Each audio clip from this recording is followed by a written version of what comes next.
Hello. Hello. How are you? Je peux être là.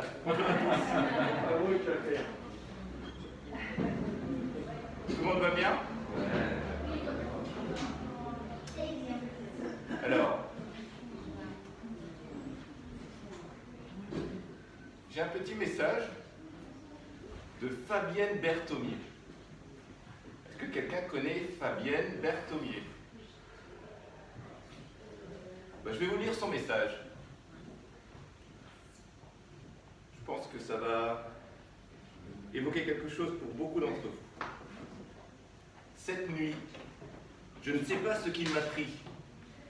Je n'ai pas arrêté de tourner dans mon lit. Au réveil, maman me chantonne. Sors de là, mon petit homme. Déjà vite et lave-toi. Ou ma petite fille. À 8 heures, tu dois être en bas. Mais pourquoi se lever si tôt? Je voulais rester bien au chaud. J'ai regardé mon calendrier et là j'ai vu le mot rentrée. Maintenant, je suis très heureux de retrouver mes amis merveilleux pour une nouvelle année scolaire. De bonne humeur, je saute en l'air, j'attrape mon cartable, mes cahiers et je fonce comme une fusée. Bonjour à toutes et à tous. Vous l'avez compris, le ton est donné avec cette poésie. Vous ne pouvez pas le manquer, on l'a entendu partout.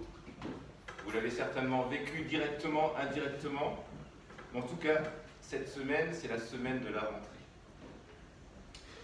Et pour nous aussi, ici, à l'église d'Amiens, on veut marquer le coup. Et pour notre église aussi, ce matin, c'est la rentrée. C'est vrai, ça fait quelques semaines que nous nous étions pas retrouvés tous aussi nombreux. En tout cas, dans ce rythme de rentrée, on était dans un rythme de vacances. Et c'est reparti. C'est reparti pour nos activités. PEPS, petits groupes, trucs, bol d'air, conseil d'administration, etc., etc. Tout le programme, les agendas qui se remplissent, etc., etc. C'est parti. Alors ce matin, avant de repartir à fond les trains, nous allons vivre un culte de rentrée qui réservera son lot de surprises, aussi son lot de découvertes, et son lot aussi de moments forts particuliers au moment de l'année. C'est souvent à la rentrée que les profs, on fait connaissance avec les profs, avec les nouveaux camarades. Et ce matin, nous allons aussi passer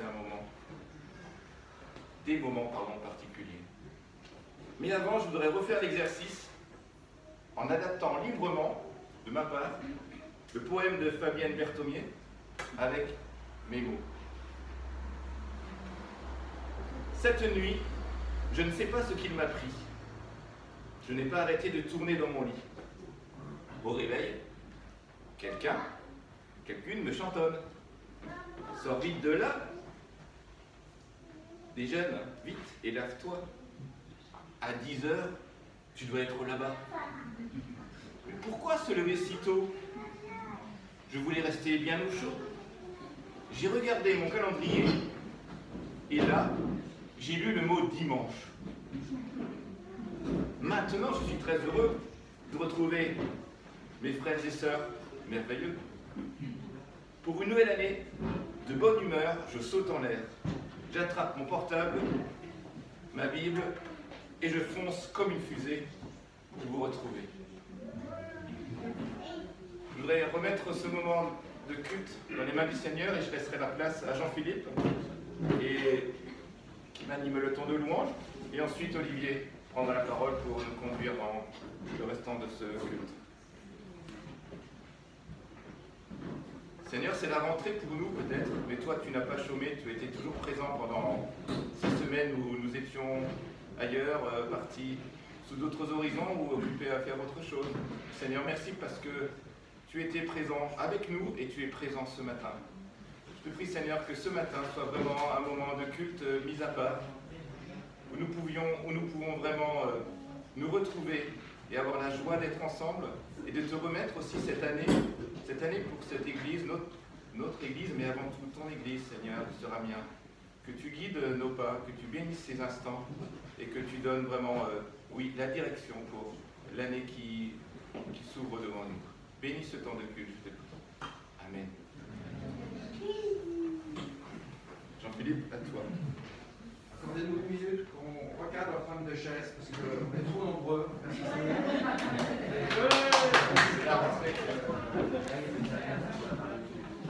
Ouais. Il faut combien de...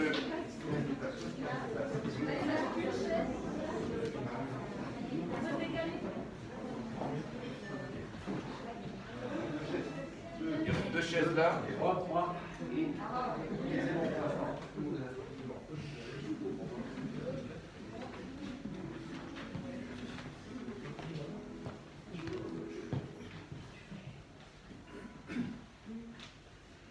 Nous venons dans la présence du Seigneur pour chanter ses louanges, notre reconnaissance de ce qu'il a fait. Et si tout le monde a une chaise, c'est bon? On va pouvoir... on va attendre 2 secondes. 2 secondes. Parce qu'une fois que tout le monde est debout, c'est impossible de changer. Bienvenue en tout cas. Non, parce que c'est pas chaise, vous êtes avec nous.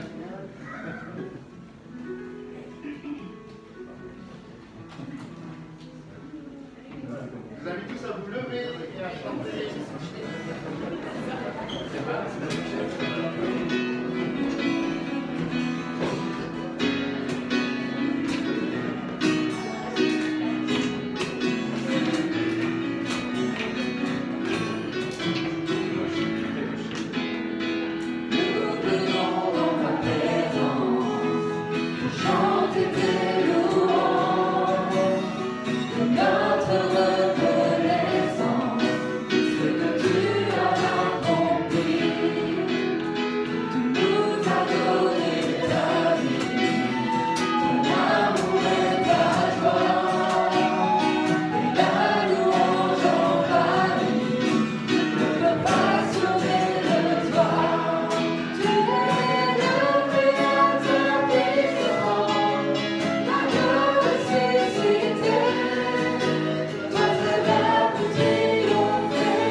cette année qui commence, on voudrait vraiment chanter ce chant comme une prière.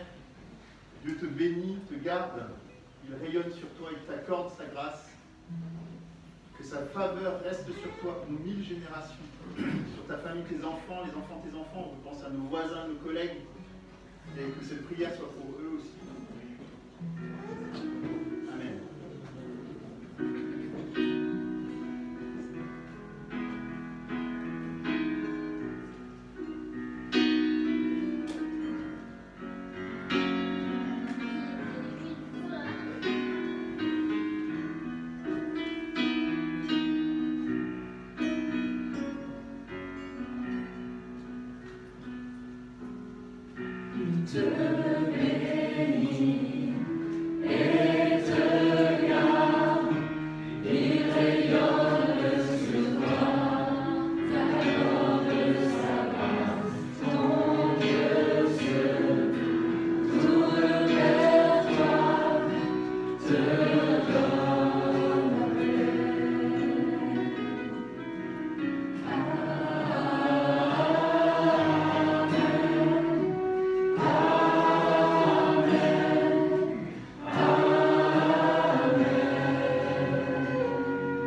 te demande que tu puisses bénir cette rentrée, que tu puisses bénir nos voisins, que tu puisses bénir nos collègues, que tu puisses bénir nos familles, que tu puisses être une lumière dans la Somme, que tu puisses bénir les gens qui sont autour de nous, que tu puisses bénir les gens qui nous maudissent, que tu puisses bénir les gens qui nous font du mal, parce que toi tu es pour nous, parce que tu es avec nous, et que rien ne nous séparera de ton amour. Amen.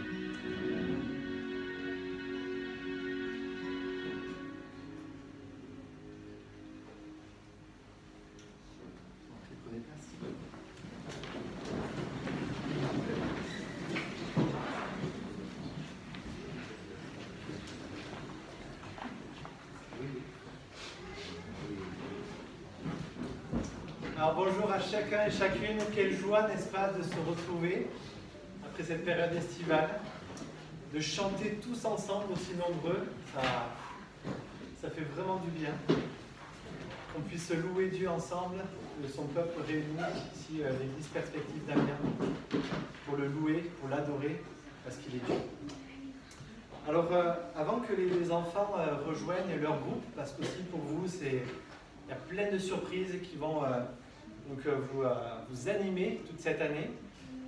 J'aimerais que l'on puisse rappeler tous ensemble la raison d'être de notre réunion, la raison d'être de pourquoi nous sommes là ensemble à louer Dieu. Et vous rappelez, il y a quelque temps, nous avons défini une vision, notre projet d'église, qui est voilà, cette raison d'être de rayonner simplement Jésus-Christ là où nous sommes, au travail, dans notre foyer, avec nos voisins, en église, les uns avec les autres, rayonner son amour, rayonner sa personne autour de nous. C'est ce que nous voulons qu'il fasse partie de notre ADN, de nos gènes, parce que nous avons le Saint-Esprit qui nous anime, nous qui sommes croyants. Voilà ce que nous voulons atteindre, voilà notre mission, notre raison d'être, nous, Église Perspective d'Amiens. Et pour vivre cette vision, eh bien, nous avons défini, vous vous rappelez, 4 valeurs. La première valeur, c'est l'écoute de Dieu. Oui, pour rayonner, l'importance d'écouter Dieu, d'écouter ce qu'il a à nous dire, lui, par son esprit et par sa parole. Nous voulons aussi être des passionnés, vivre cette passion pour l'Évangile, pour pouvoir aussi le vivre parmi nous, avec les uns, avec les autres, mais aussi autour de nous.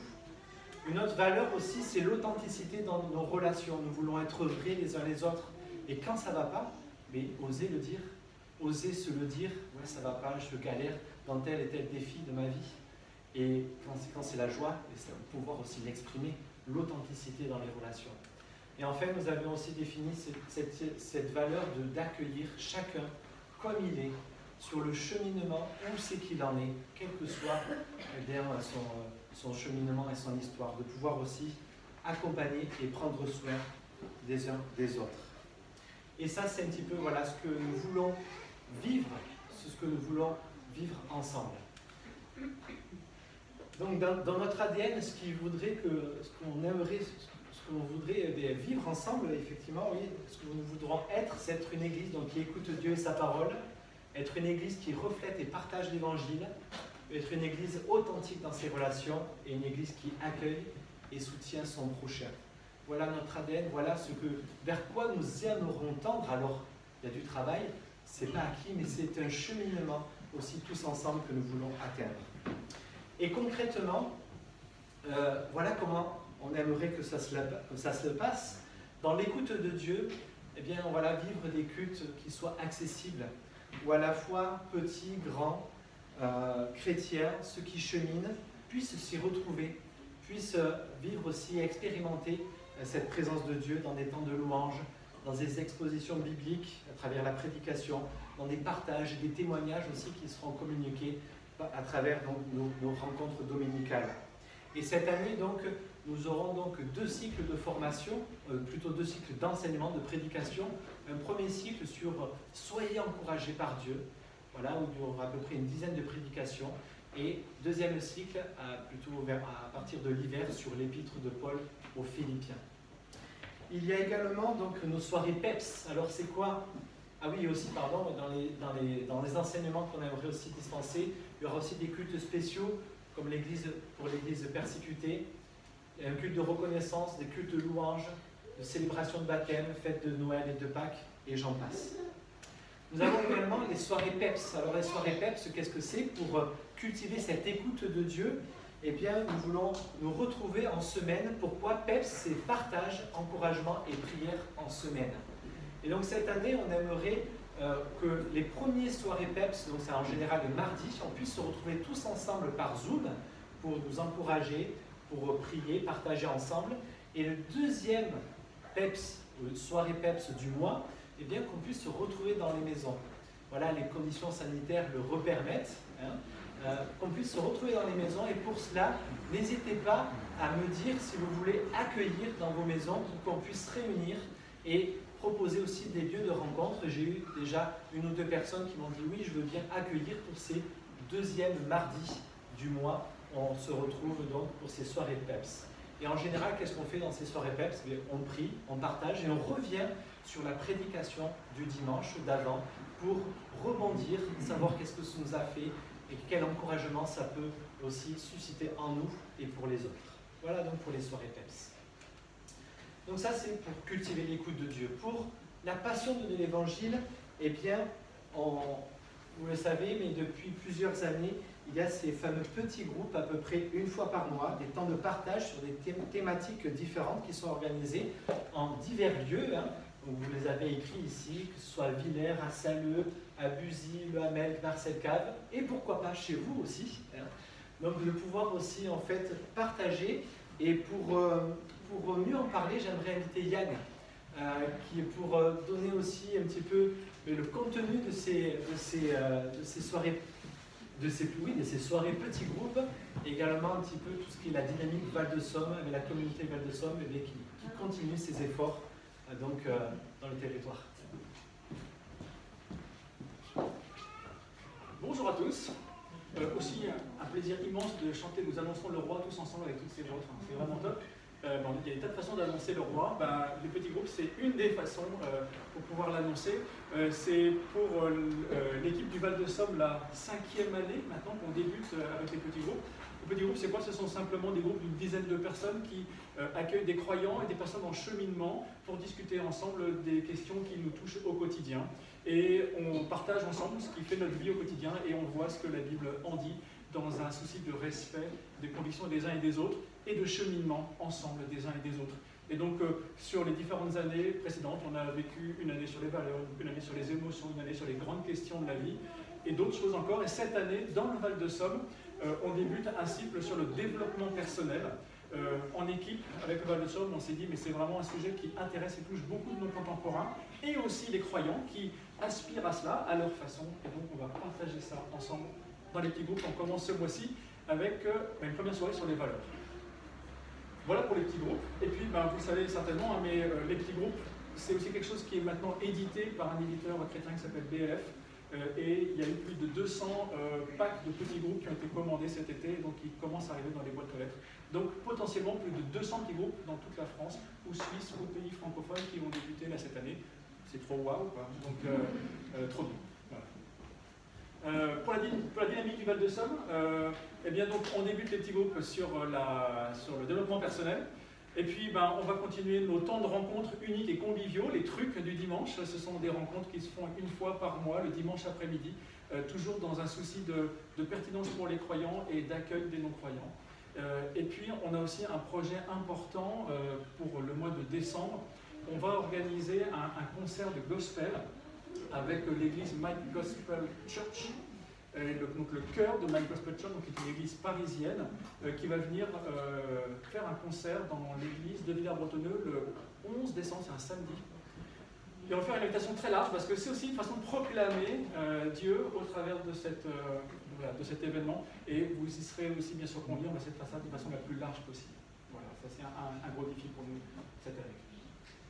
Et puis pour terminer, simplement une information, je me suis aussi inscrit pour une formation à la faculté de théologie de Vaux-sur-Seine, pour faire un master en missiologie.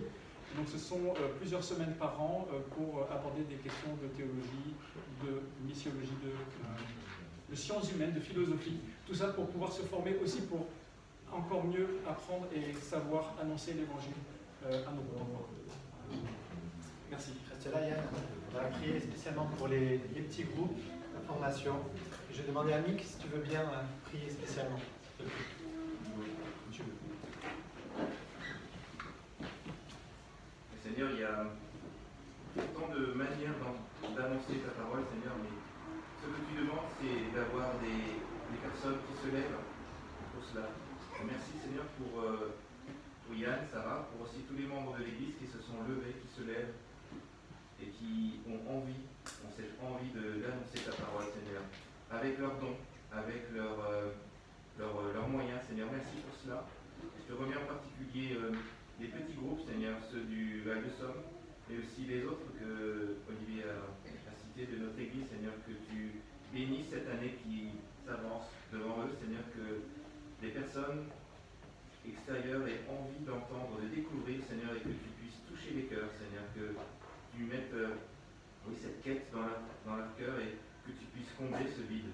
Je te prie, Seigneur, de bénir chacun des membres de l'Église qui s'investit, que tu les accompagnes aussi que dans cette lutte, parce que l'ennemi ne va pas laisser faire comme ça, Seigneur, que nous soyons unis, comme nous l'avons chanté, que nous soyons aussi un soutien, chacun les uns pour les autres, et que tu bénisses vraiment, Seigneur, ces instants, ces moments où ta parole est proclamée, Seigneur. Bénis chacun d'entre nous et bénis vraiment les personnes qui sont au fond, Seigneur, lorsqu'ils animent ces groupes, ces petits groupes. Amen. En tout cas, si vous voulez ouvrir un petit groupe chez vous, on peut vous accompagner et pour cela, sans problème, il y a des outils formidables et il suffit de oser, j'ai envie de dire. Je continue dans la présentation concrètement de ce que nous voulons vivre ensemble de façon concrète. Pour développer l'authenticité dans nos relations, il y a donc aussi un petit groupe qui s'appelle Changement d'air qui développe également donc des activités, notamment les repas bol d'air.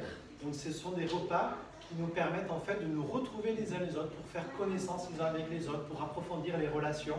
Et donc Michel et Eva donc, sont porteuses de cette organisation. Également les sorties bulles d'air, voilà, quelque chose qui est organisé pour aller découvrir ici ou là un coin et être tout simplement ensemble pour vivre des relations ensemble. Également je parle des groupes de croissance. C'est un petit outil qui nous permet, quand nous voulons avancer dans notre foi avec le Seigneur et dans notre vie spirituelle, de pouvoir nous réunir à 2 ou 3 personnes pour pouvoir aussi lire et prier ensemble et nous soutenir. Et c'est aussi un très bon moyen aussi pour développer l'authenticité dans les relations. Et si vous voulez en savoir plus, n'hésitez pas non plus à nous en parler. Et je termine pour développer donc l'accueil de tous. Donc sachez qu'il y a donc une veille pastorale qui existe, donc avec le conseil pastoral et d'autres personnes aussi qui ont ce don d'accompagnement et pastoral. Donc on peut aussi vous accompagner dans votre cheminement spirituel et dans vos besoins aussi, donc n'hésitez pas. Également la veille solidaire, donc en fait c'est plusieurs personnes qui se rendent disponibles aussi pour aider de façon concrète pour des besoins exprimés et donc pour des besoins matériels exprimés. Je fais un petit zoom aussi sur nos disponibilités avec Julie. Voilà, vous avez un petit peu pour que vous sachiez quand vous pouvez nous contacter. Alors ça veut dire si vous nous contactez ailleurs que dans d'autres que ces horaires, on vous répondra aussi, hein, mais là c'est sûr que vous nous aurez. Hein. Donc voilà, et on note aussi que le mercredi on essaie vraiment de le réserver pour la famille. Et voilà, donc en tout cas n'hésitez pas, on est là aussi pour répondre aussi à vos besoins. N'hésitez pas à les exprimer surtout. Voilà, je termine avant donc d'avoir un petit moment pour les enfants tout spécial. Retenez quelques dates clés, des choses qui vont être importantes pour notre vie d'église cette année. Tout d'abord le week-end réseau qui sera tout début octobre, 2-3 octobre, donc avec Thomas Rollis-Berger, qui est un des responsables de notre union Perspective, qui viendra donc sur ce thème être disciple de Jésus-Christ, un style de vie, parlera du discipulat. C'est un gros mot pour dire comment être disciple. Et donc voilà, on vous invite vraiment à y participer. Dès demain, vous le recevrez dans votre boîte mail pour avoir les détails et pouvoir cliquer juste là, clic, pour confirmer simplement votre participation par rapport à l'organisation. Donc ça sera à Albert, puisqu'on n'a pas pu louer donc, des locaux en raison des circonstances pour le faire entre Amiens et Abbeville, puisque ça sera aussi quelque chose qui se fera avec Abbeville, l'église d'Abbeville. Date aussi à retenir, pour vous mesdames, le 23 octobre, il y a un événement spécial. Donc Cathy pourra vous donner beaucoup plus d'infos. Hein. Je ne me trompe pas sur la date, hein, c'est bien le 23. Hein. Oui, par contre, c'est plus. La réunion se fait plus à l'église de Pentecôte, ouais, mais chez les baptistes. Ok. Très bien, donc ça sera bien communiqué dans les mails, mais je vous l'annonce pour vous, mesdames, que vous sauviez déjà cette date, le 23, pour quelque chose de très spécial pour vous. Également pour les jeunes, là, tout spécialement le 27 novembre, donc on aura la venue d'un sexologue qui est pas loin, sur Beauvais, hein, qui viendra pour parler de sexualité sans tabou. Donc ça sera donc un événement pour les 14-18 et ensuite pour les jeunes adultes, donc là aussi réservé ce moment très spécial. On informera également et il reviendra un peu plus tard dans l'année pour parler de la thématique des abus sexuels, puisque ça a été aussi quelque chose qu'au niveau de l'enfance, on en a parlé en église avec les moniteurs, justement pour comment préserver ces choses et éduquer également à se protéger sur ces choses-là, qui sont essentielles. Et je termine également au niveau des infos. Vous savez que notre église est en plein projet nouveau bâtiment. Il y a donc un sondage qui a été envoyé avant l'été. Hein. Donc n'hésitez pas, pour celles et ceux qui n'auraient pas encore répondu, de pouvoir répondre à ce petit sondage pour que la commission qui travaille sur ça puisse continuer son investigation. Voilà. Donc on voit déjà ce matin, on a vraiment besoin de nouveaux locaux. Quoi. Et donc ça, c'est une réalité. Puis me permettre, le oui, 30 janvier, Assemblée Générale de l'Église. Notez tout de suite. Le 30 janvier, Assemblée Générale donc, de l'Église, donc dans l'après-midi. Voilà. 30 janvier 2022. Voilà, je vais laisser la parole à Julie. Également, je vais demander à Flora et Christine de pouvoir venir. Voilà, simplement pour marquer le coup et prier spécialement pour elles, pour leur investissement auprès donc, de l'école du dimanche. Je sais pas où elle est, Christine. Elle est là, Christine. Elle se cache. Non, elle se cache pas, ça va. Alors, vous le savez, dans notre église, on a de nombreux trésors, puisque vous êtes chacun et chacune un trésor pour cette église. Mais on a également de nombreuses perles précieuses que sont nos enfants. Et ces enfants, on veut en prendre soin, on veut les bénir comme on a chanté ce matin.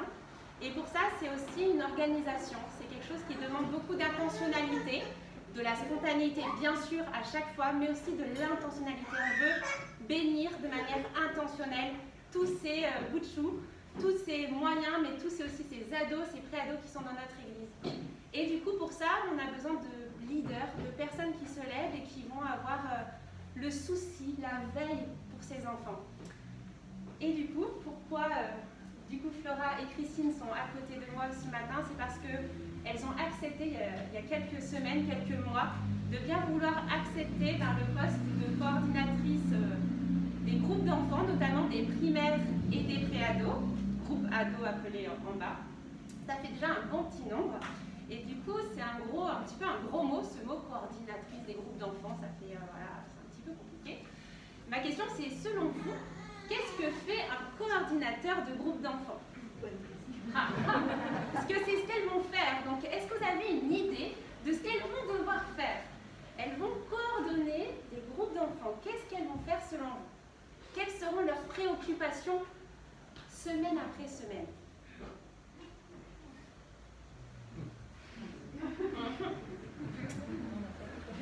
Allez-y, lancez-vous.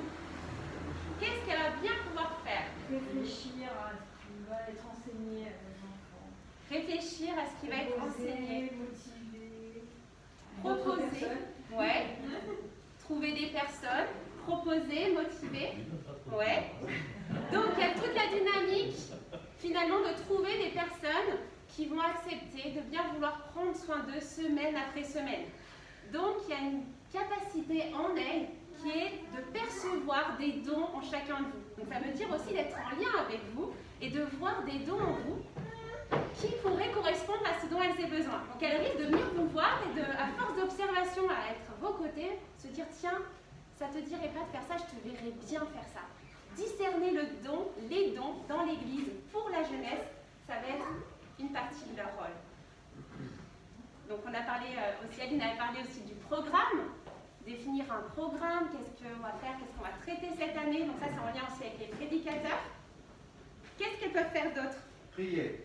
Prier, ouais. Prier pour les moniteurs, pour les enfants.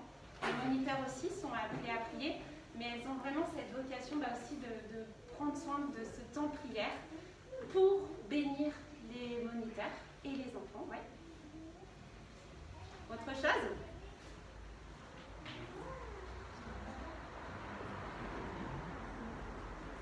Elles peuvent faire quoi? Par exemple, imaginons qu'il y a une nouvelle personne qui est très motivée, qui a à cœur, le Seigneur lui a mis à cœur de servir auprès des enfants. C'est une personne qui n'a jamais fait ça. Qu'est-ce qu'elles vont faire, du coup, selon vous? Ouais, accompagner, former, faire en sorte que ces personnes puissent apprendre au fur et à mesure sur le terrain en observant.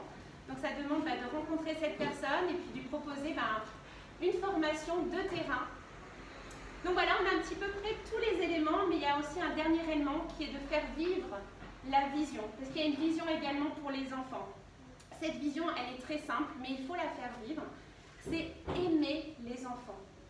Que les moniteurs, tout simplement, puissent prendre le temps et que même les grands, que vous ici présents, puissent prendre le temps d'être avec les enfants, de les aimer, de les considérer. Les aider à connaître, notamment les enfants, et à s'attacher au Seigneur. Là, on rejoint le programme. Et enfin, aider les enfants à se sentir partie intégrante de l'Église.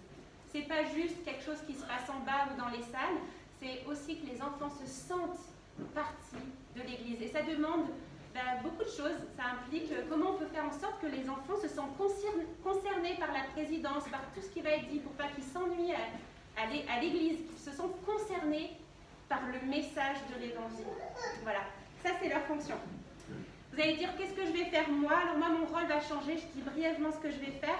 Je vais réaliser plutôt des formations pour donner du PEPS justement aux moniteurs, que ce soit des sessions de formation ou des piqûres de rappel, des sessions de travail. Je vais prévoir une formation notamment continue pour les moniteurs, notamment le fait de faire des temps de faire venir des intervenants extérieurs. Et enfin, je vais faire en sorte de faire appliquer la charte de protection de l'enfance qui va être toute nouvelle à partir notamment de janvier dans notre Église. C'est pour les décharger au niveau administratif. Pourquoi j'ai proposé à Flora et Christine de faire ça, et j'aimerais être brève là-dessus, mais c'est quand même leur don. Donc j'ai vu en Flora une capacité de discerner les dons. Elle a vraiment, je trouve, ce don d'accompagner des équipes. Je vois en elle une leader.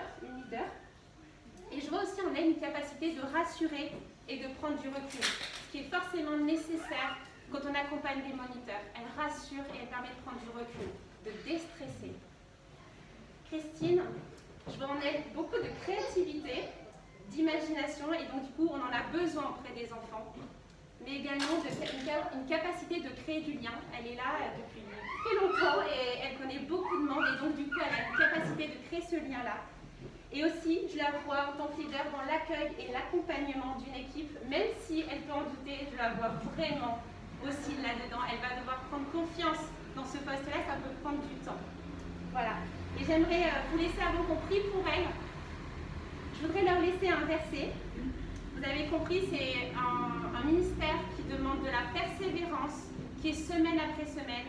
Et donc, du coup, j'aimerais leur laisser ce verset.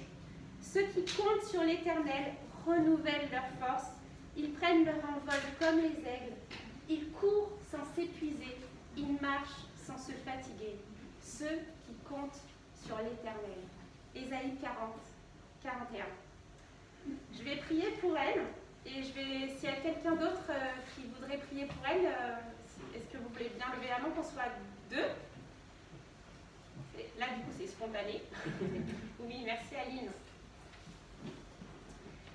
Seigneur, j'aimerais te remettre Flora et Christine. Je te remercie de leur présence dans notre Église. Je te remercie pour leurs dons. Et je te prie particulièrement de les bénir toutes les deux, de pouvoir les inspirer tout le long de cette année, de pouvoir leur donner toute la force dont elles ont besoin pour accompagner, rassurer, donner du mouvement à toute l'équipe des moniteurs, de donner de la motivation. Seigneur, tu es le Dieu qui va les motiver, les inspirer, et je te remercie déjà d'avance de précéder tous leurs pas. Amen.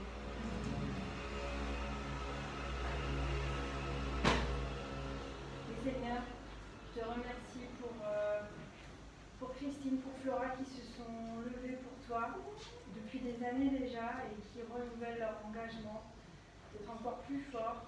Merci pour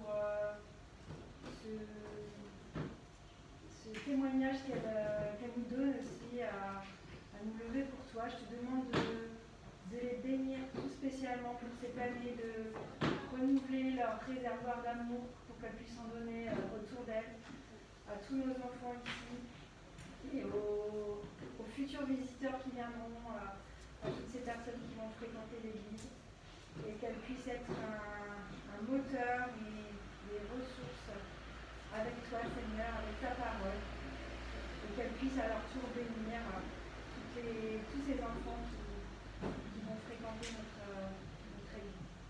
Au nom de Jésus, amen. Amen.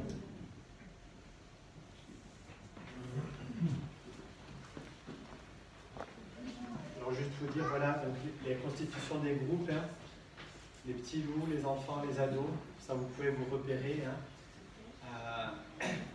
Donc à peu près 1 heure le dimanche. Également, oui, Flora, tu nous as envoyé dans le groupe WhatsApp parents cette petite affiche, tu peux nous dire... Puisqu'on parle de rentrée, voilà, c'est officiel. On voulait faire un petit goûter. Alors, il y a 2 objectifs. Le premier, c'était de proposer à tous les parents de laisser leurs enfants pour pouvoir après avoir l'après-midi tranquille. Donc c'est pour vous donner envie. Et le deuxième, c'est de rassembler les enfants pour la rentrée sur un temps. Voilà, c'est vrai que le dimanche, c'est assez court finalement. Le temps d'enseignement que vous avez ici, c'est le temps d'enseignement et de convivialité qu'on a en bas, donc ça peut être un petit peu court. Et pour la rentrée, voilà, on va prendre le temps. Donc on propose de laisser vos enfants. Donc on a élargi un peu, on a dit 6-15 ans pour couvrir du CP jusqu'à la 3e en gros. Donc avec un pique-nique. Et puis on s'occupe d'animer l'après-midi avec Christine. Si les moniteurs aussi veulent venir, c'est bien, c'est l'occasion de rencontrer les enfants, voilà, c'est encore mieux. De manière informelle, c'est vrai qu'on a décidé un petit peu tard, donc on a mis en route le projet un petit peu tard. Si vous ne pouvez pas être là, c'est pas grave, il y en aura d'autres. Les enfants, il y a déjà d'autres choses prévues dimanche prochain, c'est pas grave. Voilà, mais je pense que c'est important d'avoir ce temps de convivialité pour apprendre à être ensemble et puis prendre le temps. Voilà, dimanche prochain. Et on offre le goûter. Génial. Je vous donne aussi quelques infos pour la jeunesse. Donc le groupe de jeunes réseau va également débuter samedi prochain. Donc on vous envoie aussi sur le groupe WhatsApp jeunes les horaires, etc. Le planning, vous l'avez déjà sur toutes les dates de l'année. Hein. Donc c'est à peu près toutes les 3 semaines. Également pour les étudiants, les 18 ans et plus, donc on collabore avec le FEU, c'est le foyer évangélique universitaire d'Amiens. Et donc voilà, n'hésitez pas à regarder sur internet. Et Mathias Surpé, qui est le responsable du FEU, viendra dans les semaines à venir pour donner des infos également sur ces activités pour les étudiants. Voilà, j'invite tous les enfants à se lever avec tous les moniteurs cette année, qui sont engagés, impliqués, pour qu'on puisse bien les identifier. Il y a donc des moniteurs, donc des petits loups, du groupe enfants et des groupes ados. Et vous dire un grand merci, on peut les applaudir déjà.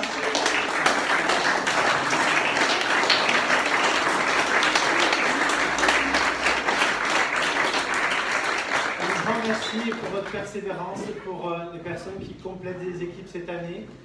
C'est précieux, précieux, précieux. Et donc, je vous invite juste, je vais prier pour toutes ces perles et ces trésors.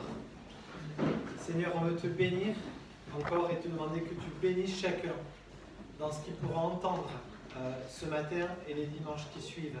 Que tu puisses les bénir, Seigneur, dans leur enseignement aussi à l'école, bénir leurs maîtresses, leurs camarades, et qu'ils puissent rayonner aussi la personne que tu es là où ils sont. Seigneur, garde aussi les moniteurs dans tout le service qu'ils réalisent, ce travail aussi qu'ils réalisent avec Flora, Christine, Julie, tous ensemble, Seigneur, que tu puisses unir par ton esprit et que ta gloire resplendisse à travers l'enfance. Au nom de Jésus. Amen. Amen. Voilà, je vous invite aussi à rejoindre vos groupes.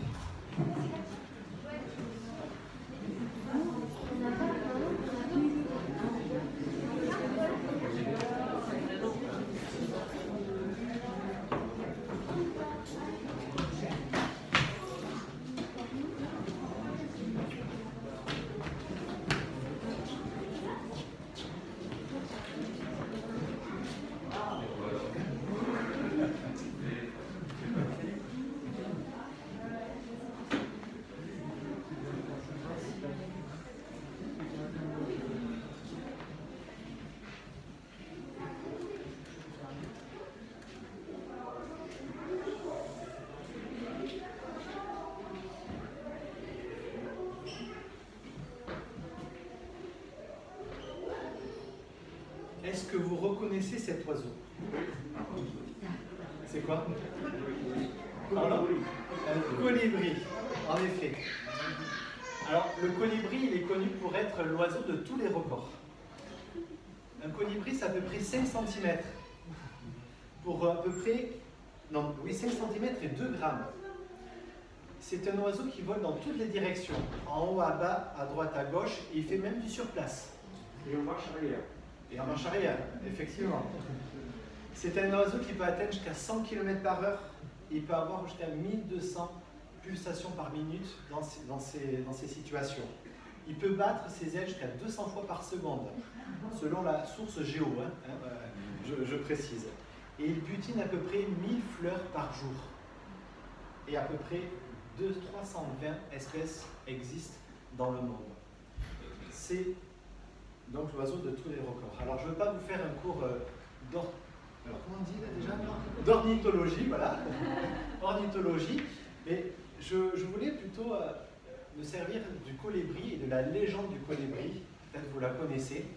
Cette légende en fait qui dit qu'un jour au fin fond de l'Amazonie, eh bien, vivait une foule d'animaux et notamment le colibri qui butinait à droite à gauche ses 1000 fleurs.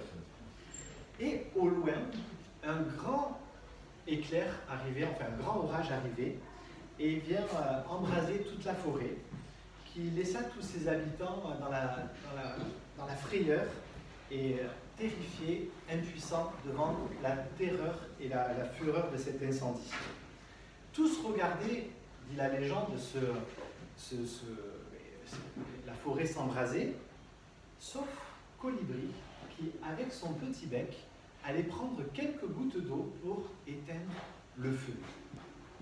Et tout d'un coup, face à ce spectacle, il y a Pélican qui arrive et dit « Mais Colibri, mais tu n'es pas fou! Regarde cet immense feu, tu ne vas jamais y arriver. » Mais Colibri s'arrête un instant, il regarde Pélican et lui dit « Je sais bien que je n'y arriverai pas tout seul, mais je fais ma part. Je fais ma part. » Alors interpellé, bien sûr, le Pélican remplit également son gros gosier pour l'aider dans sa mission. Et on ne sait pas, dit la légende, si le feu s'est éteint, mais la légende dit que quand un colibri s'éveille, c'est un pélican qui s'envole. Alors, cette histoire nous interpelle, nous qui sommes croyants.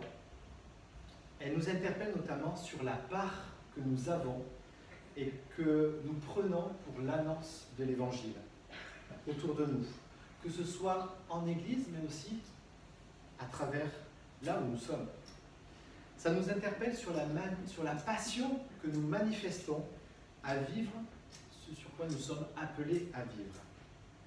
Sommes-nous réellement passionnés par l'Évangile de Jésus-Christ? Et donc, ce matin, j'aimerais que l'on puisse réfléchir à une des valeurs de notre Église, cette passion pour l'Évangile. Et on sait que le champ est immense, n'est-ce pas? On sait que les besoins sont énormes, que le péché, l'aveuglement spirituel et la déchristianisation est là, mais la mission reste la même. La mission de Jésus-Christ, demeure. Nous devons éteindre le feu, ou plutôt semer l'évangile et rayonner Jésus-Christ là où nous sommes. Alors sommes-nous des passionnés de l'évangile? Et donc pour stimuler cette passion, j'aimerais que l'on puisse regarder ce que le colibri par excellence nous dit. Et là je veux parler de l'apôtre Paul qui adresse un message aux églises de Rome. Nous sommes à peu près en 63 après Jésus-Christ, et il écrit donc depuis Corinthe, donc aux chrétiens de Rome, et il y avait à peu près 5 églises de maison à Rome, et donc il leur écrit pour en fait leur communiquer son désir d'aller les visiter, mais aussi son désir de faire que Rome soit une prochaine base de mission pour rejoindre l'Espagne. C'est ce qu'il explique dans sa lettre. Il y a le théologien Philippe Mélenchon, au XVIe siècle, qui disait aussi de la lettre de Paul, qui disait qu'elle est le sommaire de la doctrine chrétienne. C'est un petit peu aussi toute cette épître, un petit peu le testament théologique de l'apôtre, une espèce de mémoire pour nous rappeler la beauté et la portée de l'Évangile. Alors, nous, aujourd'hui, sommes-nous des passionnés de l'Évangile? Et quelle part prenons-nous ou allons-nous prendre cette année pour rayonner simplement Jésus-Christ là où nous sommes? Et donc j'aimerais que l'on puisse lire les 17 premiers versets donc, de cette épître donc, de Paul aux Romains. Voilà, donc nous allons lire donc, ces premiers versets. Voilà donc ce que dit Paul aux Romains, et voilà ce que dit Dieu à travers sa parole. Donc Paul, serviteur du Christ Jésus, appelé à être apôtre, mis à part pour l'évangile de Dieu, cet évangile, Dieu l'avait promis auparavant par ses prophètes et les saintes écritures. Il concerne son fils, né de la descendance de David selon la chair, et déclaré fils de Dieu avec puissance selon l'esprit de sainteté par sa résurrection d'entre les morts. Jésus-Christ, notre Seigneur. C'est par lui que nous avons reçu la grâce et l'apostolat pour amener en son nom à l'obéissance de la foi toutes les nations, parmi lesquelles vous êtes aussi, vous qui avez été appelés par Jésus-Christ, à tous ceux qui, à Rome, sont bien-aimés de Dieu, appelés à être saints, que la grâce et la paix vous soient données de la part de Dieu, notre Père, et du Seigneur Jésus-Christ. Je rends grâce d'abord à mon Dieu, par Jésus-Christ, au sujet de vous tous, parce que votre foi est renommée dans le monde entier. Dieu, que je sers en mon esprit, en annonçant l'évangile de son Fils, m'est témoin que je fais mention de vous toujours et continuellement dans mes prières. Je demande d'avoir enfin, Dieu voulant, une occasion favorable d'aller chez vous. Car je désire vivement vous voir, pour vous communiquer quelques dons spirituels, afin que vous soyez affermis, ou plutôt, afin que chez vous, nous soyons encouragés ensemble par la foi qui nous est commune à vous et à moi. Je ne veux pas que vous ignoriez, frères et sœurs, que j'ai souvent formé le projet d'aller vous voir, afin d'avoir quelques fruits parmi vous, comme parmi les autres nations. Mais j'en ai été empêché jusqu'ici. Je me dois aux Grecs, aux barbares, aux savants et aux ignorants. De là mon vif désir de vous annoncer l'Évangile, à vous aussi qui êtes à Rome. Car je n'ai pas honte de l'Évangile. C'est une puissance de Dieu pour le salut de quiconque croit, du juif premièrement, puis du grec. En effet, la justice de Dieu s'y révèle par la foi, et pour la foi, selon qu'il est écrit, le juste vivra par la foi. Passionné par l'évangile de Jésus-Christ. Vous savez, si le colibri ne comprenait pas l'intérêt, la valeur du nectar qu'il butine, il ne se mettrait jamais en mouvement, n'est-ce pas? Et de même, si nous voulons être passionnés par l'évangile, il est important d'avoir une bonne compréhension, une bonne appréciation de ce qu'est l'évangile. Il est essentiel d'en apprécier la saveur et toute sa valeur. Et là, l'apôtre nous donne une mine d'informations. Premièrement, il nous dit que l'évangile, c'est la bonne nouvelle. Ça vient, évangile, c'est un mot grec qui dit bonne nouvelle, qui nous parle d'une promesse, premièrement. Une promesse qui a traversé les âges et qui a été annoncée dès l'Ancien Testament par les prophètes 600, 700 et même 1300 ans avant Jésus-Christ. C'est une promesse d'un jugement inévitable pour une humanité qui a été empoisonnée et capricieuse en raison de son péché. Mais c'est aussi une promesse d'une réconciliation, de la restauration possible à venir avec le Créateur en Jésus-Christ.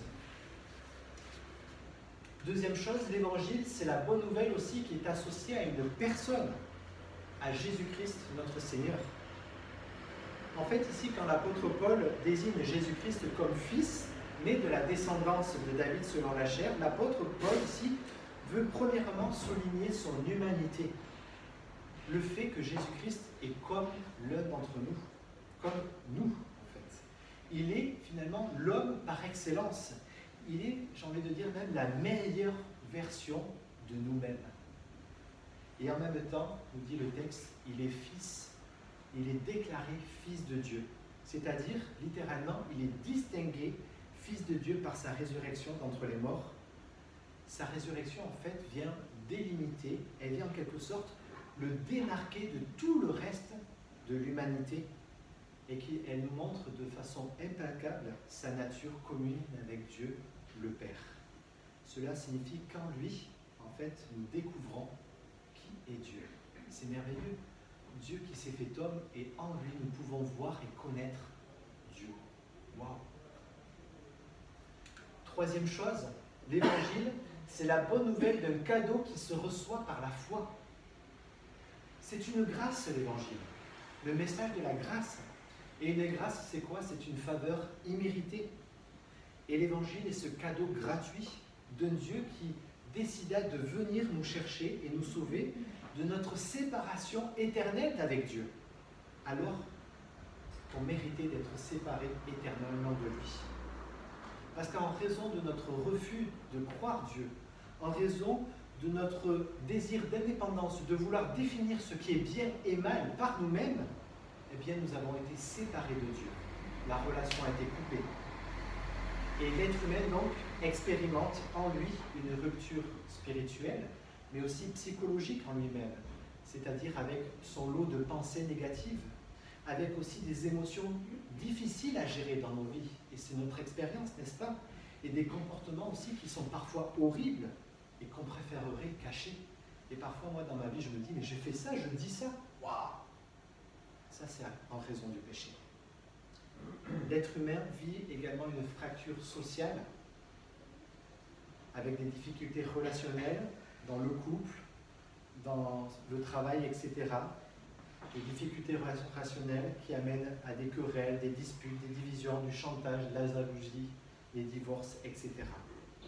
Mais face à cette cassure, Dieu, en Jésus-Christ, nous fait le cadeau, nous fait la grâce et se propose de tout réunir et de tout rétablir par sa puissance de sa grâce.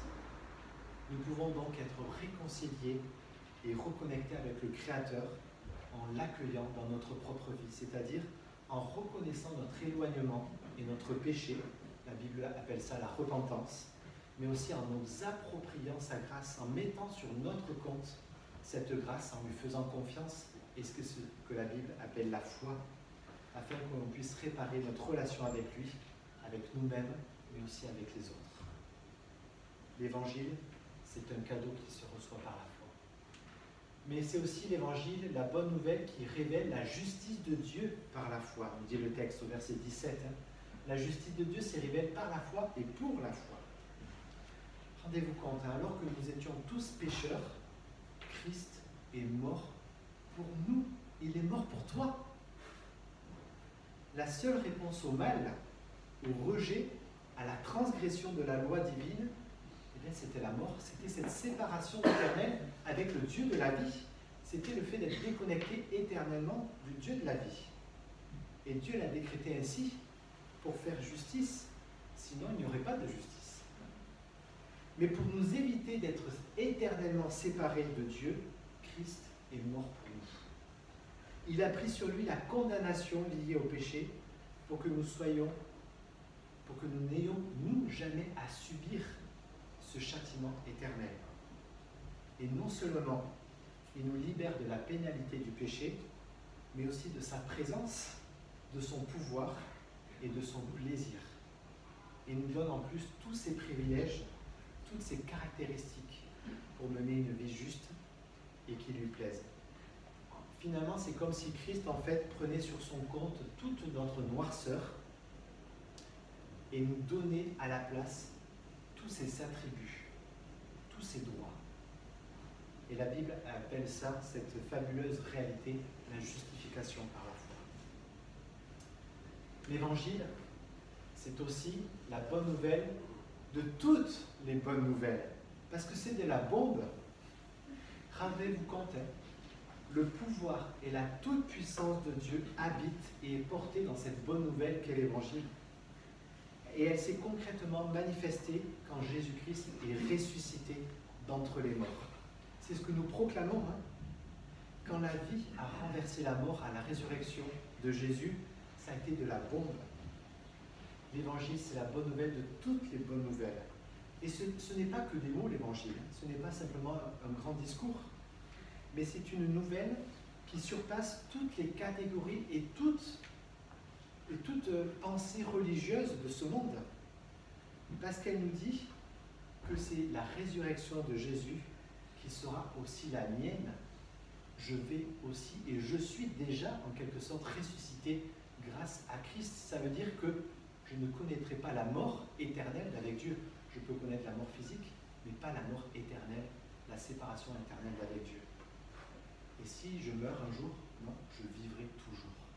Ça, c'est la bonne nouvelle de toutes les bonnes nouvelles. C'est de la dynamique, n'est-ce pas? Et enfin, l'Évangile, c'est aussi la bonne nouvelle qui s'incarne et qui se proclame.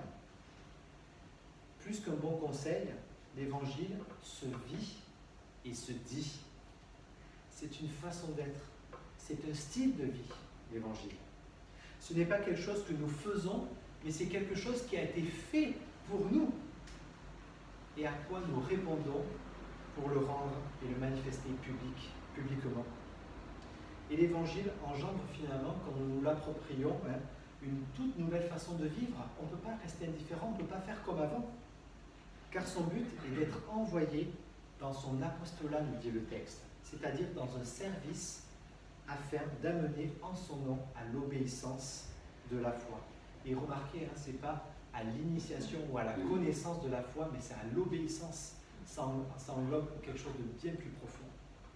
Alors oui, l'Évangile se prêche, il se proclame, mais il ne peut pas être dissocié d'actes de justice et de bonté, d'une manifestation d'amour autour de nous. Et c'est d'ailleurs Francis Schaeffer qui affirme que l'amour des chrétiens est le critère retenu par le monde pour juger si notre message est vrai. Cela veut dire que nous sommes une apologétique vivante en tant que personne, en tant que croyant. Et en même temps, ces actes de justice et d'amour, même s'ils incarnent l'Évangile, ne peuvent être séparés de l'annonce et de la proclamation de l'Évangile. Ça va ensemble. Finalement, terminer avec cette première partie, l'Évangile est d'une valeur et d'une saveur inestimable. C'est même vital. Et comme le dit théologien Timothée Keller, il dit que l'Évangile n'est ni la religion, ni l'absence de religion, mais quelque chose de complètement différent. C'est une troisième façon d'être en relation avec Dieu qui passe par la grâce. Et aucune autre religion, aucun autre système, aucune autre idéologie ne présente un tel nectar. Parce que ce nectar, quand on s'y abreuve, il est nourrissant, libérant, il est renversant. Et être passionné par l'Évangile ne peut émerger que d'une véritable rencontre. Être passionné par l'Évangile ne peut émerger, ne peut venir que d'une véritable communion avec le Christ. Et cela ne peut venir que du fruit de sa grâce dans notre vie et de la présence du Saint-Esprit qui agit en nous. C'est donc à partir de ce moment, quand je comprends et que je m'approprie cet Évangile, que ma passion pour l'Évangile va se développer. C'est à partir de ce moment qu'elle pourra s'amplifier jusqu'à être prêt à lui donner à la fois ma vie, mon temps, mon argent, mon cœur et tout mon être. L'Évangile n'est ni une religion, ni l'absence de religion. C'est une troisième façon d'être en relation avec Dieu qui passe par la grâce. Alors voilà, après avoir défini ce qu'est l'Évangile, sa consistance et sa saveur, j'aimerais vous présenter maintenant quelques implications concrètes pour prendre sa part, pour être ce colibri, de façon toute concrète et pertinente. Pour être donc comme celui-ci qui prend sa part malgré l'ampleur de la tâche, l'incendie si on peut dire comme ça. La tâche est énorme, effectivement. Donc j'aimerais qu'on puisse voir rapidement 5 manifestations, 5 principes concrets qui découlent donc de notre passion pour l'Évangile, du fait de s'approprier, de vivre cet Évangile et de cultiver finalement cette communion avec Christ. Et donc en m'appuyant aussi sur ce que dit l'apôtre Paul aux Romains, j'aimerais répondre finalement à comment concrètement manifester sa passion pour l'Évangile et comment rayonner simplement Jésus-Christ là où nous sommes en étant passionnés par l'Évangile. La première des choses que j'ai lues dans le texte, c'est la reconnaissance. La reconnaissance d'être à son service. On voit dans le verset 8 que l'apôtre Paul rend grâce. Il est reconnaissant d'être finalement spectateur de l'œuvre de Dieu dans les cœurs des Romains. De voir que leur foi est renommée dans le monde entier. Et ce qui est fou, c'est que Paul n'y était pour rien, parce que l'église de Rome n'avait pas été fondée grâce à Paul, et ni à Rome, du coup.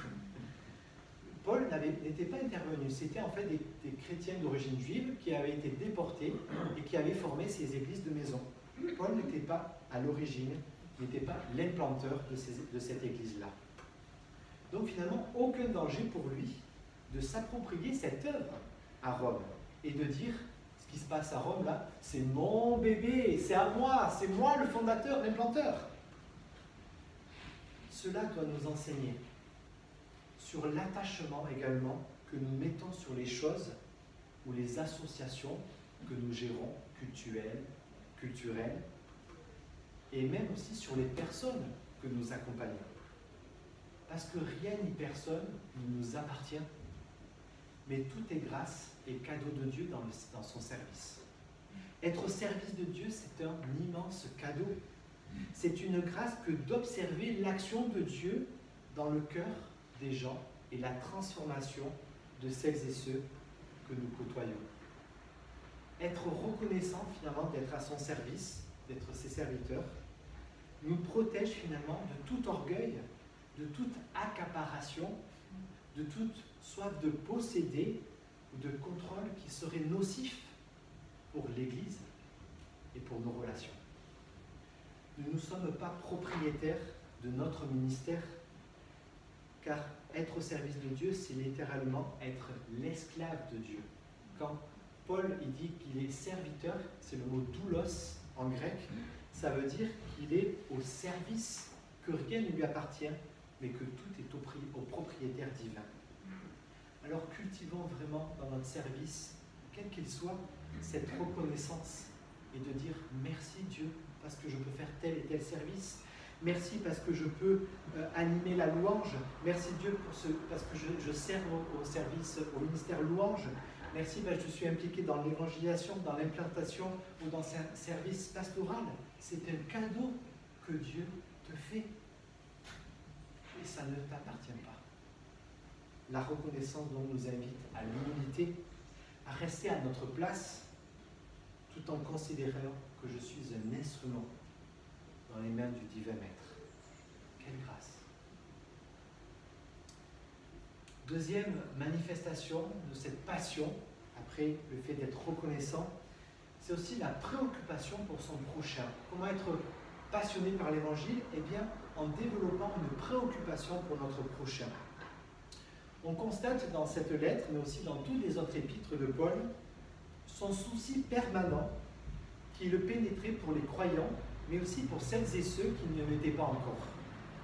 Il prenait déjà sa part en priant pour eux, c'est-à-dire en intercédant pour eux, pour chacun d'entre eux. Alors, bien sûr, je ne nous apprends rien en rappelant l'intérêt de la prière et aussi l'importance de parler à Dieu des hommes avant de parler de Dieu aux hommes. Importance de parler à Dieu des hommes avant de parler de Dieu aux hommes. Pour cela, j'aimerais vous présenter un petit outil très très simple, très concret, qui s'appelle l'opération André, et qui a pour objectif de nous encourager et de nous aider à adopter un style de vie missionnel.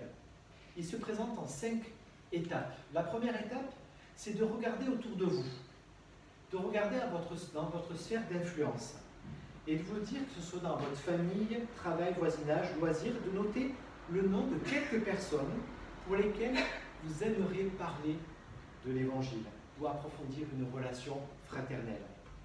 Les inviter à un petit groupe, par exemple, ou au culte.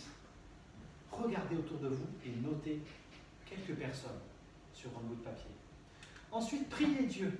Priez Dieu pour ces personnes, que Dieu vous donne aussi des occasions favorables de manifester et communiquer son amour en parole et en acte.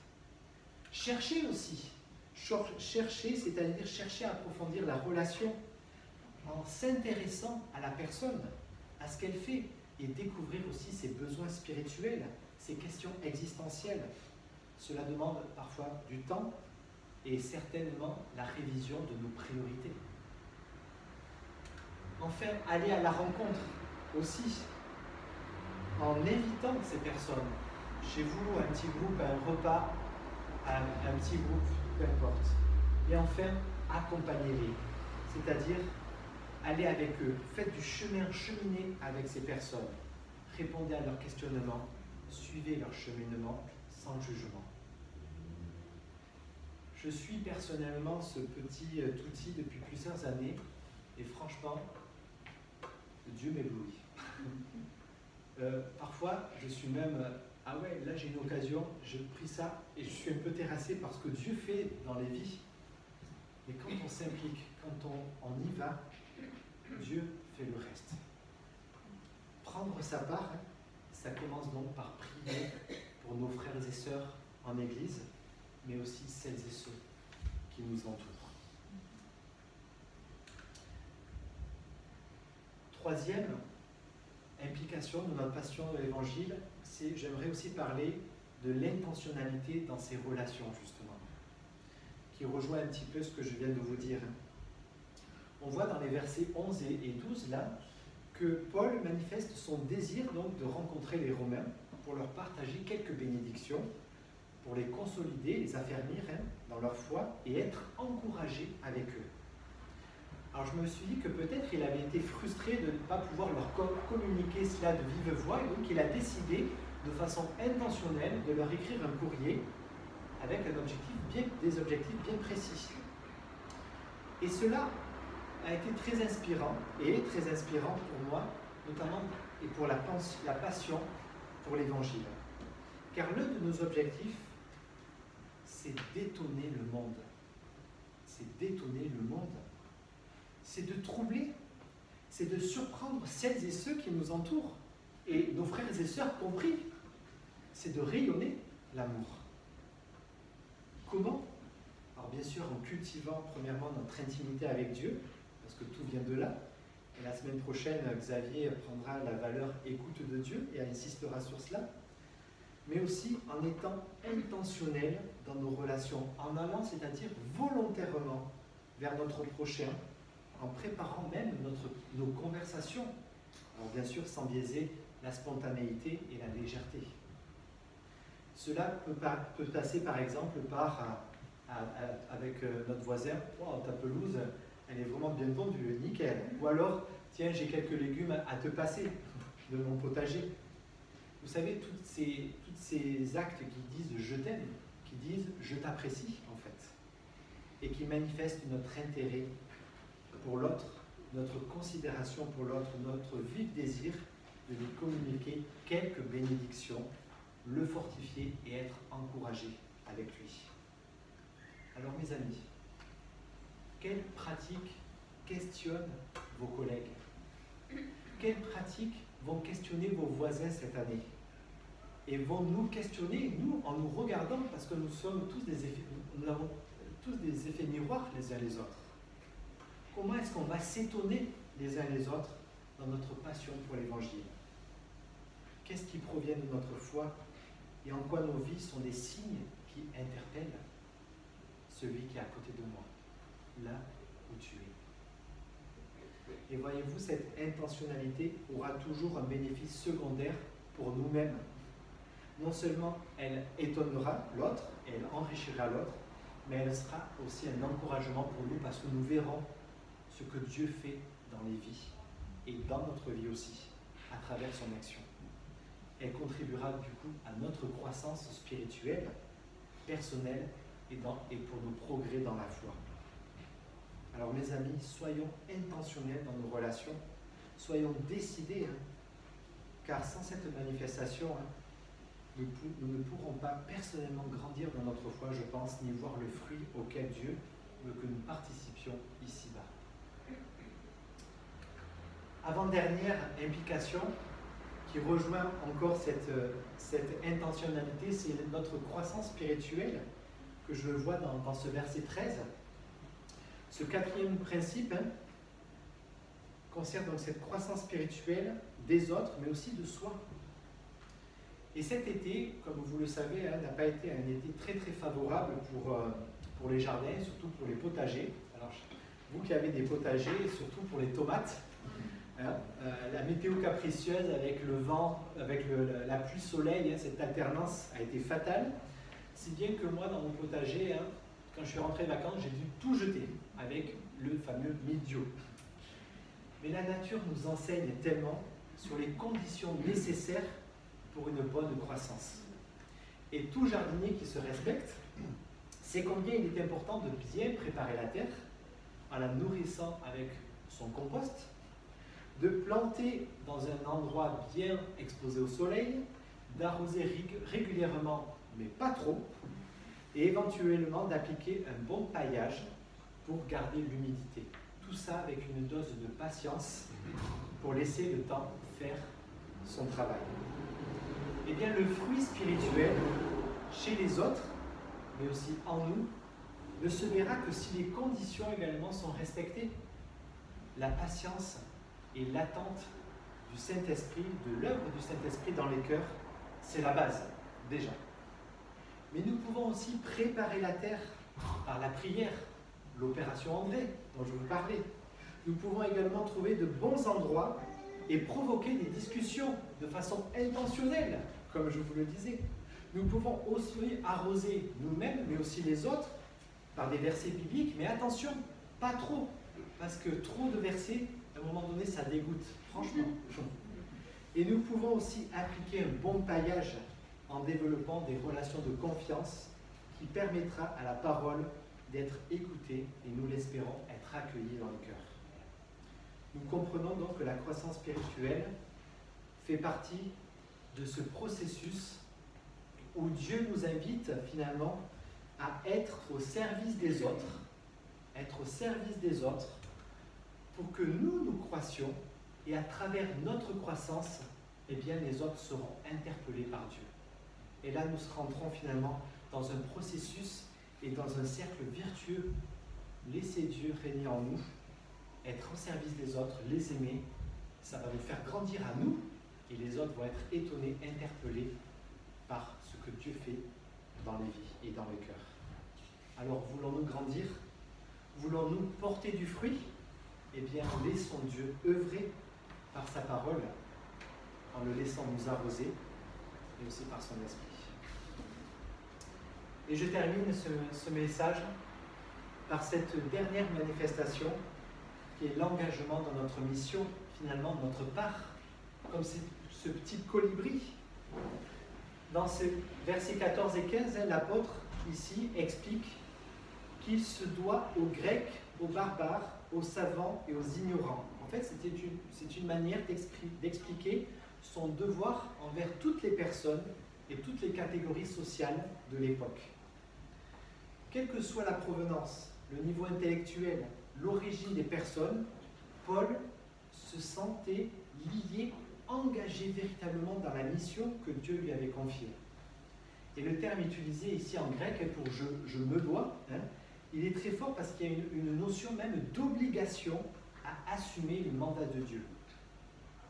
Et remarquez également dans le texte que sa motivation, sa bonne disposition venait de cet engagement, verset 15, de là mon vif désir de vous annoncer l'évangile. Être passionné par l'évangile, être investi à refléter et partager l'évangile en Église ou dans le monde ne provient que d'un engagement volontaire à prendre sa part. C'est une nécessité qui lui était imposée, dit Paul aux Corinthiens. Personnellement, je plains ceux qui ont fait l'armée sans avoir le désir d'y aller. Mais ceux qui s'y sont engagés sont prêts à mouiller le maillot, n'est-ce pas? À mouiller la chemise jusqu'au prix de leur vie même. S'engager dans la mission, prendre sa part pour l'évangile, ce n'est pas forcément faire comme les grands prédicateurs de l'histoire, loin de là. Mais chacun vient avec sa manière, ses caractéristiques, ses qualités, ses dons, son temps. Et peu importe que l'on soit colibri ou pélican, l'important est d'être tous engagés dans la mission de Jésus-Christ. Alors oui, soyons passionnés par l'évangile de Jésus-Christ en reflétant et partageant autour de nous, en nous engageant dans notre ville, parmi nous, en multipliant les petits groupes, etc. Prenons la part qui est la nôtre, sans voler la part qui est à celle de mon frère ou de ma sœur, ou en croyant que je pourrais faire plus de ce que le Seigneur m'appelle réellement. Mais prenons-y pour qu'ensemble, nous formions ce colibri, en nous laissant nourrir par sa parole, en cultivant la reconnaissance, en pratiquant la prière et en nous encourageant à être intentionnels pour notre croissance.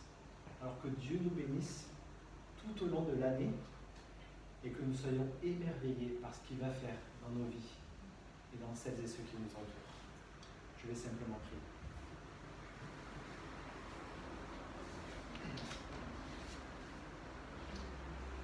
Oui, Dieu et Père, nous avons besoin de ta force, de ton esprit, de ta parole pour être des passionnés. Et merci parce que nous avons tout. Maintenant, Seigneur, donne-nous de prendre ce temps, cette disposition du cœur qui est le fruit de ta grâce en nous. Seigneur, je te remets chacun d'entre nous pour que ensemble, nous, Église Perspective d'Anières, nous puissions rayonner simplement ta personne là où nous sommes cette année. Au nom de Jésus.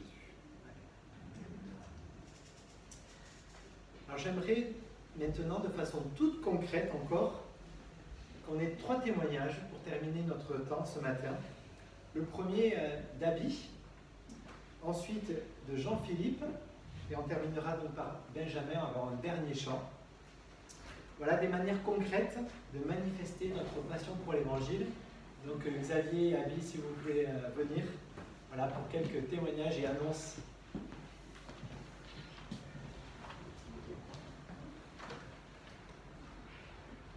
T'as quel âge? 21 ans. L'église, à quel âge? C'est donc la génération 2, là, qui s'est levée, qui se lève. C'est un fruit formidable, certainement qui augure d'autres fruits. Alors, Abby va faire un stage dans le cadre de l'école biblique, l'Institut biblique de Genève, donc de 2 ans au feu, tu vas expliquer en quelques mots. Et puis après, on prendra le temps de prier pour elle, avec aussi une autre personne. Et puis de se souvenir quand même, juste avant, avec un verset, qui est Abigail dans la Bible, pour pouvoir rebondir sur la deuxième Abigail de l'Église. Je te laisse expliquer. Il n'y a pas de souci. Alors, Olivier. Avec plein d'énergie.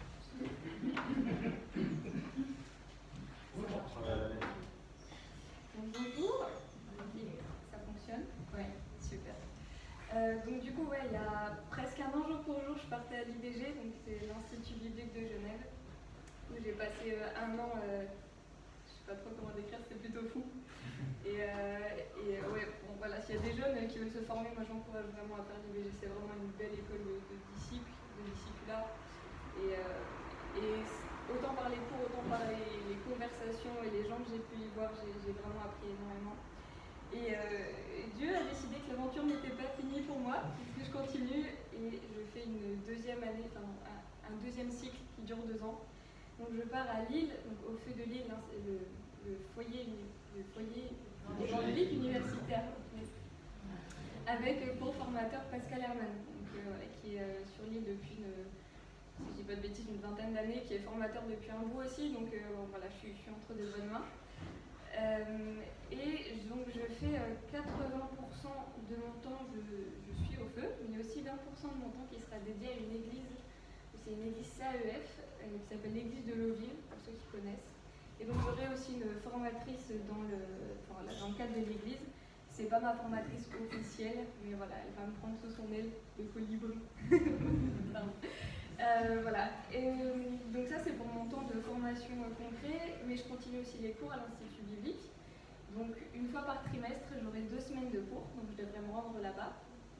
Et donc voilà, la prochaine fois que j'irai, ce sera du 1er au 16 octobre. Donc je vais faire quelques allers-retours. Oui, voilà, ça c'est information bonus, c'est pas hyper important, mais dans le cadre de mon stage, Pascal, mon formateur, m'a aussi proposé de faire un service civique pour notamment l'aspect financier. Donc ça me permettrait d'avoir un salaire pendant 1 an. Donc voilà, ça c'est pour les informations complémentaires.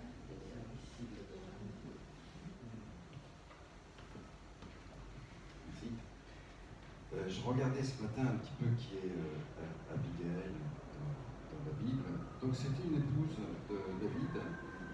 Et le commentaire de la Bible dit que c'était une épouse pleine de bon sens et tournée vers les autres.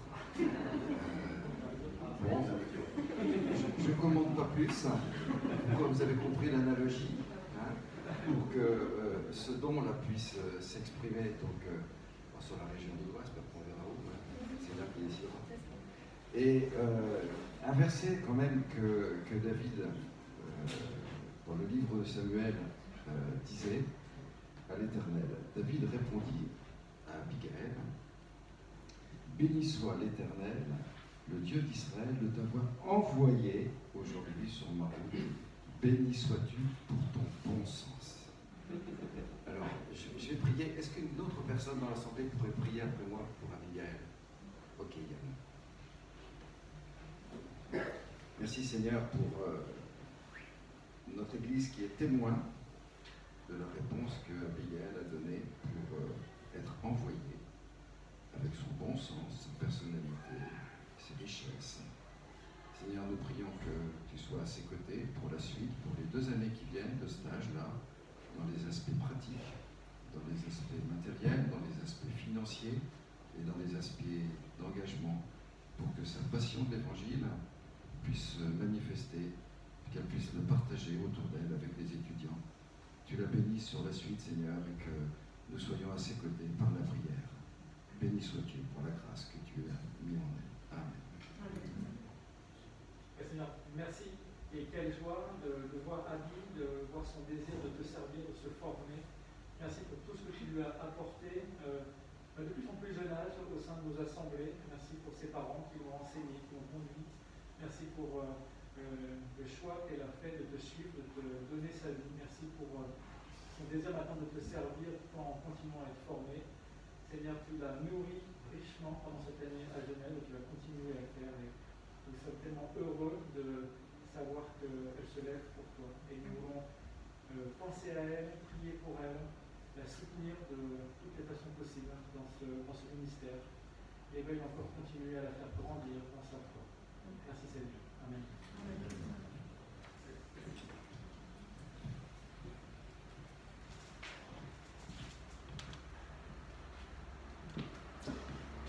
inviter JP maintenant.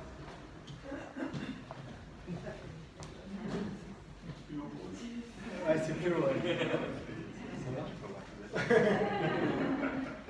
Alors, JP, donc aussi, on voulait marquer également et prier spécialement pour toi aujourd'hui avec l'Assemblée, puisque tu as désiré aussi t'investir dans le ministère louange. Alors, j'ai un psaume qui m'est venu pour toi, c'est chanter à Dieu un cantique nouveau.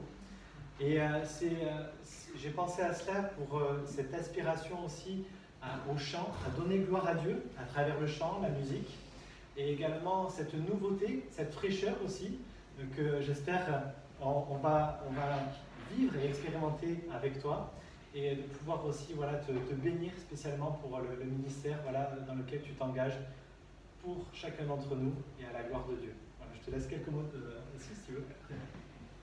Pas grand chose à dire, je ne suis pas compositeur, hein, donc un chant nouveau, ce sera pas moi, mais voilà, après de longues semaines de prière, voilà, le Seigneur m'a conduit à faire ce ministère de louange. Vous verrez, je ne vais pas prendre trop de temps là, mon désir c'est vraiment de servir le Seigneur, de servir l'Assemblée et de pouvoir former aussi des gens à la louange. Parce que c'est un ministère, c'est pas juste de la musique, c'est pas que des musiciens non plus. Donc voilà, il y aura plein de choses, un programme riche, toujours dans l'esprit de servir Dieu, le servir, vous servir et le servir par les chants, par la musique. On a une réunion tout à l'heure, pour ceux qui veulent s'impliquer, voilà, priez pour nous, et puis on verra ce que le Seigneur fera. On va prier pour toi et encore une fois, une personne de l'Assemblée qui veut bien aussi prier pour JP. Vous pouvez vous manifester. Merci Christine. Oui, Seigneur Dieu et Père, on veut te louer, te remercier pour les dons que tu mets dans notre Assemblée. Et merci aussi Seigneur pour JP qui prend aussi à cœur ce ministère dans la louange pour te servir. Pour nous servir, que tu puisses, Seigneur, aller l'équipe de louange, Seigneur, les accompagner, les bénir et inspirer pleinement JP dans cet accompagnement, dans ces formations, dans cette organisation. Seigneur, que ces temps de louange que nous vivons puissent te rendre gloire, parce qu'au combien nous savons c'est nourrissant, on peut l'expérimenter encore ce matin. Et que Seigneur, tu conduises JP dans ce ministère. Au nom de Jésus. Amen. Merci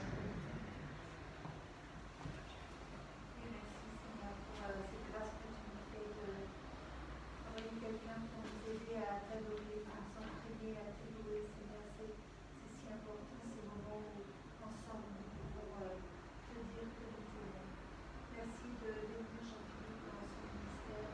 Merci de positionner autour de lui toutes les personnes qui ont ces dons de chanter, de jouer de la musique et des instruments en ton honneur. Oui, gloire à toi Seigneur et merci. Merci parce que jamais tu ne nous laisses seul dans ces moments d'adoration. C'est si important de pouvoir être en communauté autour de toi pour t'adorer. Merci pour Jean-Philippe Seigneur. Veuillez le bénir.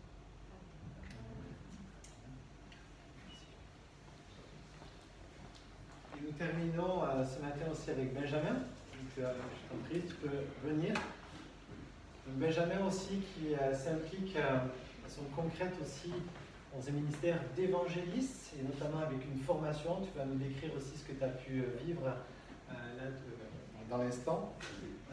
Le verset qui m'est venu pour toi, c'est ce que j'ai cité ce matin avec Paul aux Romains. Je n'ai pas honte de l'évangile, c'est la puissance de Dieu pour quiconque croit. Et voilà, je voulais te l'adresser avec le cœur que le Seigneur te met pour l'évangile, pour le propager aussi autour de toi et Aline, bien sûr. Eh bien, que cet évangile vous nourrisse de plein fouet, que ce soit rayonnant autour de vous. Voilà.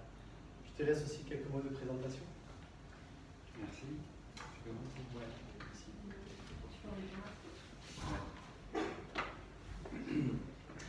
de me donner la parole, Olivier. Je suis ravi de pouvoir le faire aujourd'hui. Il m'a demandé d'intervenir 5 minutes, mais j'ai beaucoup à partager avec vous et je pense que je vais faire un peu plus de 5 minutes. Pardonnez-moi si vous avez encore un peu d'attention. C'était tellement riche et dense que... Alors j'ai sélectionné, je ne vais pas tout raconter, en tout cas pas aujourd'hui. Mais enfin voilà, c'était pour moi quelque chose d'extraordinaire dans le vrai sens du terme. Alors juste vous rappeler qu'effectivement je me suis engagé dans une formation qui s'appelle M2E, multiplier les évangélistes pour les églises locales. C'est un programme qui vise à former et équiper les églises pour l'évangélisation au travers du développement du ministère d'évangéliste, mais alors sous toutes ses formes. J'ai découvert qu'être évangéliste, il y avait des tas de façons de l'être. Donc ça c'est génial parce que chacun peut se retrouver dedans. Alors c'est une formation en ligne de 3 années dispensée par France Évangélisation avec des contenus autour de l'évangélisation, comme son nom l'indique, mais aussi le leadership et la théologie.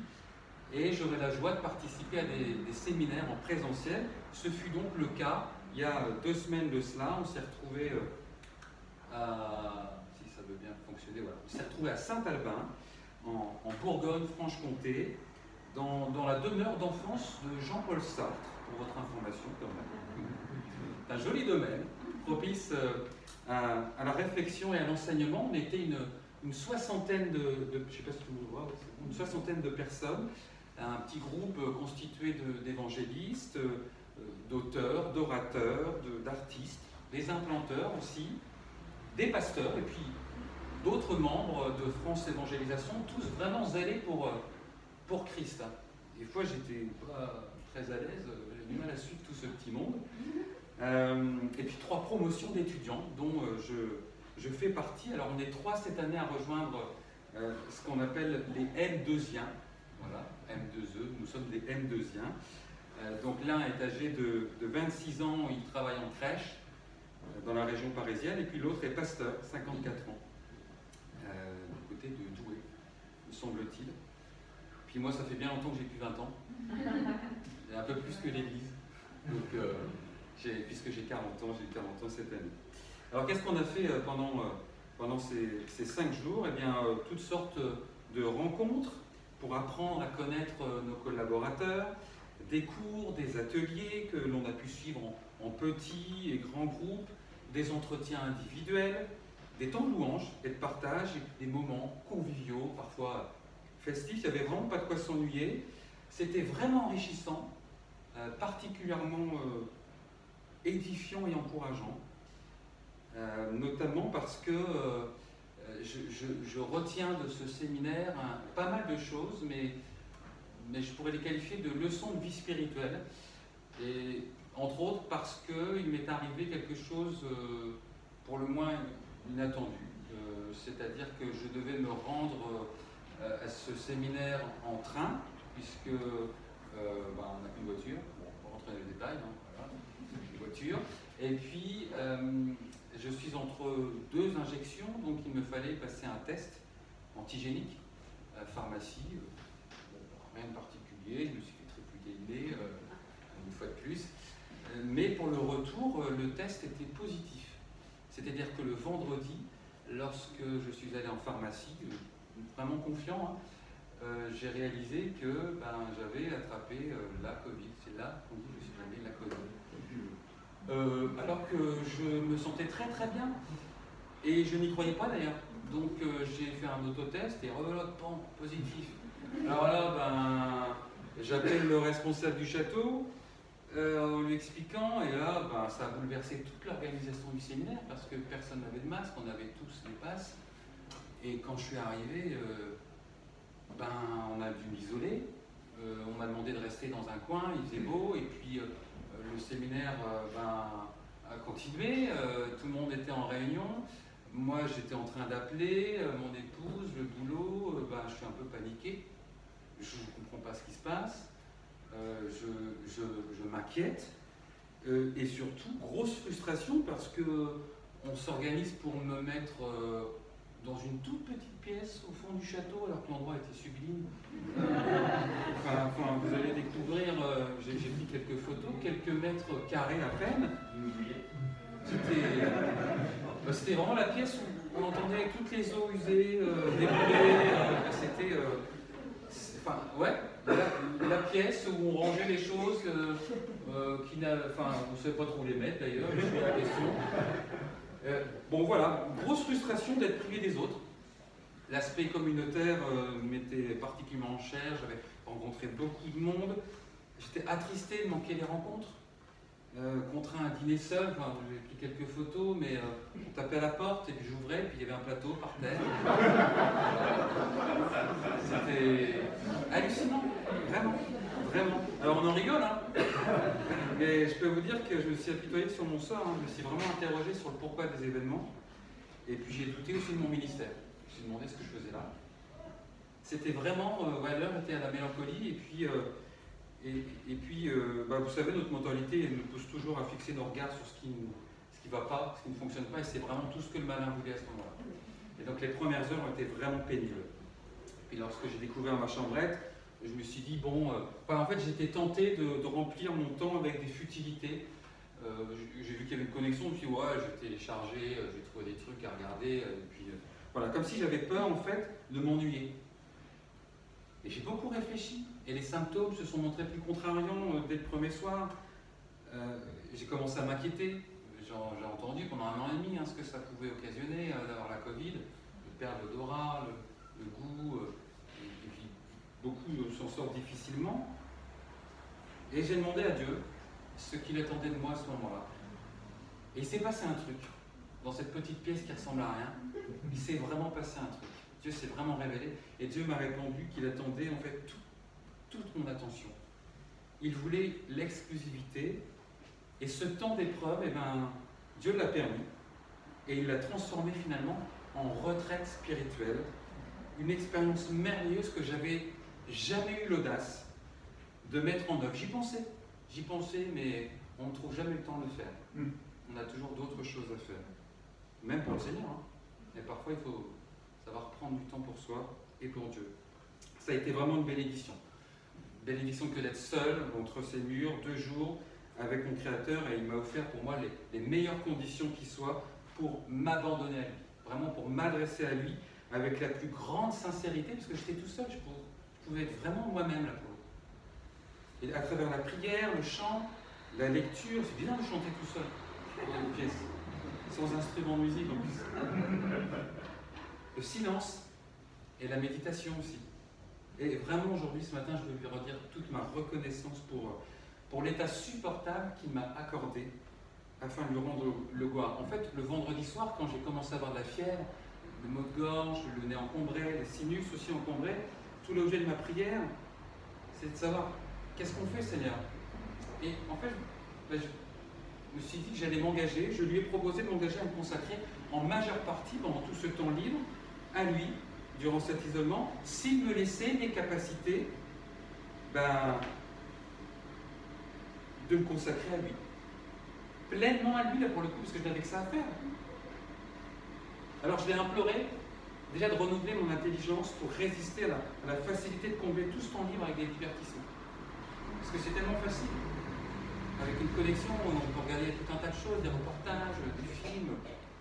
Bref, il y avait moyen de remplir son temps, mais en fait, je réalise que c'est dangereux, c'est pas ce que Dieu attend de nous.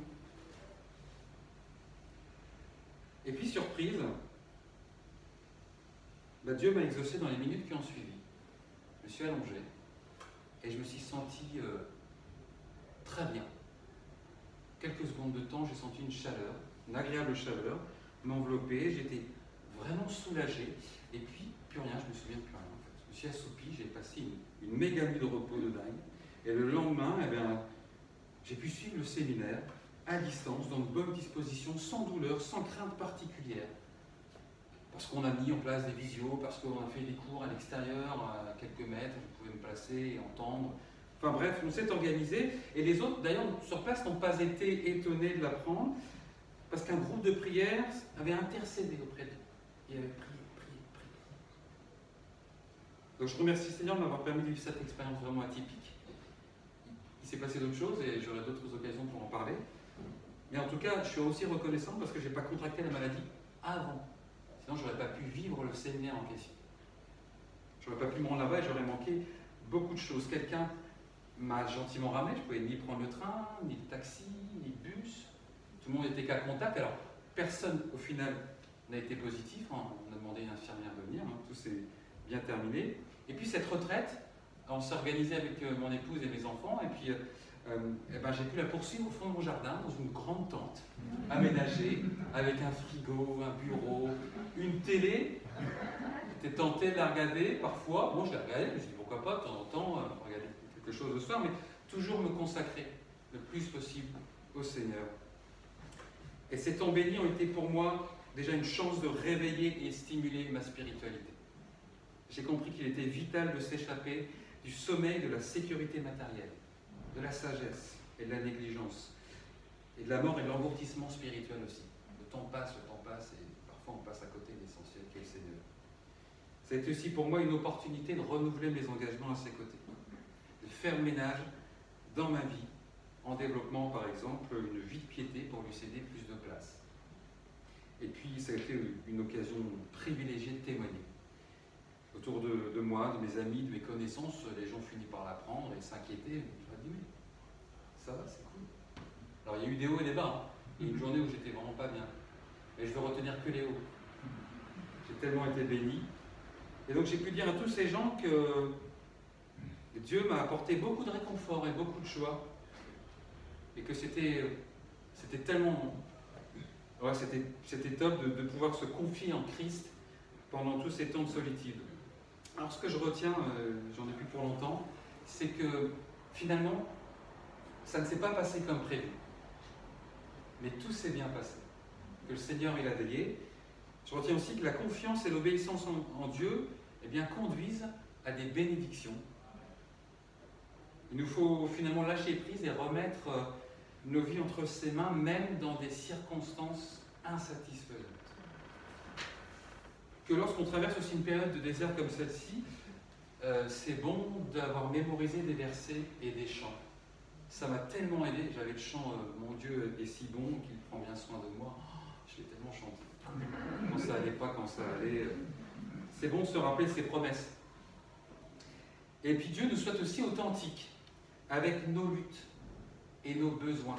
Il attend de nous que l'on soit sincère. Et je voulais aussi vous rappeler ce verset dans 2 Corinthiens. Il nous dit « Ma grâce te suffit car ma puissance s'accomplit dans la faiblesse. Aussi je me montrerai volontiers fier de mes faiblesses afin que la puissance de Christ repose sur moi. » Dernière petite chose aussi, que l'amour fraternel, ce n'est pas que de la prière. C'est aussi l'amour en action. Le soutien de mes frères et sœurs, de mes amis, à travers toutes sortes de marques d'affection pendant cette convalescence a vraiment fait la différence. Les prières, les mots, les attentions, vous levez un matin un panier avec des choses, enfin, des visites, visites distance des uns et des autres. Voilà, c'était vraiment une expérience dingue. Et juste vous laisser avec les objectifs pour moi pour ces 3 années à venir. Donc les buts à atteindre, c'est d'abord apprendre pendant 1 an, l'apprentissage, ensuite la transmission et pour terminer la formation des leaders émergents. Donc mon désir personnel avec Aline aussi, c'est de développer pleinement les dons que Dieu nous a révélés pour promouvoir une culture d'évangélisation, une culture missionnelle dans l'Église. Pourquoi ? Pour que la bonne nouvelle de Christ, l'Évangile, soit largement proclamée dans nos environnements respectifs. Voilà, j'espère ne pas avoir été trop long et je vous remercie de votre attention. Il y a une personne également de l'Assemblée pour prier pour Ben. Michel, merci. Et oui Seigneur, on veut te rendre grâce et te remercier pour ce témoignage, pour l'implication de Benjamin. On voit à travers ce témoignage que quand on s'engage, quand on prend sa part, eh bien, on grandit. Et merci Seigneur parce que nous sommes, oui, des exemples vivants grâce à toi. Seigneur, je te le remets dans ces objectifs qu'il a énoncés, que tu puisses le bénir, l'accompagner et que Seigneur, ton évangile se propage au nom de Jésus. Amen. Et Seigneur, vraiment te remercier parce que dans ce Et c'est vrai que tu peux occasionner des situations extrêmement difficiles, Seigneur, mais ta présence aux côtés de Benjamin est vraiment une lumière, un puissant soutien aussi pour nous, parce que on sait que ce que tu as fait pour Benjamin, tu peux le faire pour chacun d'entre nous, Seigneur. Simplement, il faut qu'on te voie. Vraiment, que tu bénisses Benjamin dans sa nouvelle mission, dans son projet. Et merci aussi parce qu'il y a cette notion de transmission qu'on a un peu oubliée parfois. Et merci de remettre au bout du jour le fait de transmettre ce que tu apportes aux uns et aux autres, Seigneur. Donc vraiment que tu sois béni, béni Benjamin et sa famille, Seigneur. Et que tu sois loué, puissant nom de Jésus. Amen.